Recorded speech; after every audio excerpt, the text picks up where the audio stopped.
with CNN, let me just kind of bring you behind the scenes for just a moment. With Christiane Amanpour, evidently she's one of the more well-known journalists and anchor persons there on CNN. And she had this 3-part series, God's Warriors, the Jewish 2-hour special, and the Muslim 2-hour special, and then for 2 hours talked about Christianity here in America.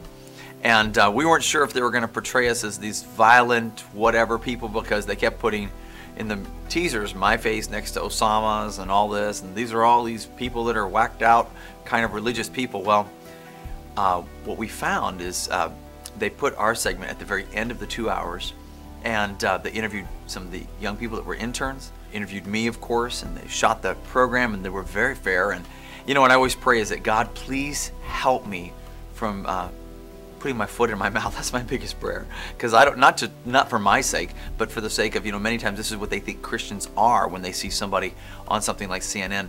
And anyways, so I think he helped me in that way. But the most profound thing that happened is towards the end, they were roaming the hallways, the CNN crew, back behind Battle Cry, just seeing what they could find. And they found one of our staff members who had come up as an intern and then become a staff member, walking through the catacombs kind of in the back, singing and worshiping. They thought, well, you'll see it. They couldn't understand, so they started following her with the camera, asking her, who are you singing to? And what's going on the inside of you? And to our amazement, they actually put on national, worldwide TV what she said. And she talked about how Jesus is so real and he changed her life, and she began to weep. Well, you're watching Christiane. When you watch this clip, watch Christiane's eyes, because in all the rest of this God's Warrior special, she's the expert, she's the specialist, she's the one telling you how it is. But for this moment, you see this look in her eyes where she has no idea what's going on. She's on the outside looking in.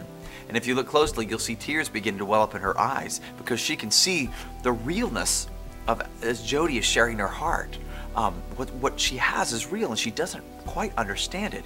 And what you don't see is after the cameras went off, Jody begins to tell us, she told us how Christiane's face was just filled with tears streaming down her face. And I just wonder if it was that moment where she saw something that was so real that kind of shifted the whole story, how they edited it together, because, you know, they could have slammed us, they could have made us look crazy or whatever, but thanks be to God that his gospel came through.